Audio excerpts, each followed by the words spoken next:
Hi అండి. చాలామంది message చేస్తున్నారండి. శారీ బాక్స్ ఫోల్డింగ్ కానీ, శారీ డ్రేపింగ్ కానీ నేర్పిస్తారా అని. ఆఫ్లైన్ క్లాస్లో నేర్పిస్తున్నానండి. కాకపోతే కొంతమంది అయితే ఆన్లైన్ క్లాసెస్ కూడా అడుగుతున్నారు. సో ఇప్పటి నుంచి నేను ఆన్లైన్ క్లాసెస్ కూడా కండక్ట్ చేస్తున్నాను.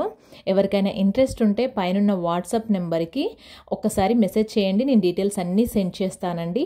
ఫీ డీటెయిల్స్ కూడాను, అలాగే మెటీరియల్ ఏమేమి కావాలి, ఎలా అని, ఆఫ్లైన్ వాళ్ళు వచ్చే వాళ్ళైతే ఏమేమి తీసుకొని రావాలి అని, ఆన్లైన్ వాళ్ళకి కూడాను నేను అన్ని డీటెయిల్స్ సెండ్ చేస్తానండి. ఎవరికైనా ఇంట్రెస్ట్ ఉండి నేర్చుకోవాలనుకుంటే మెసేజ్ చేయండి. అలాగే సర్వీసెస్ కావాలనుకున్నా కూడా శారీ బాక్స్ ఫోల్డింగ్ కానీ, శారీ డ్రేపింగ్ కానీ, మేకప్, హెయిర్ స్టైల్, అలాగే బ్యూటీషియన్ సర్వీసెస్ ఇటువంటివి ఏమన్నా కావాలన్నా కూడా ఒకసారి మెసేజ్ చేస్తే నేను డీటెయిల్స్ అన్నీ కూడా సెండ్ చేస్తానండి. అలానే నా ఛానల్ని లైక్ చేయండి, షేర్ చేయండి, సబ్స్క్రైబ్ చేయండి. ఇన్స్టాగ్రామ్లో కూడా ఫాలో అవ్వండి. Thank you for watching.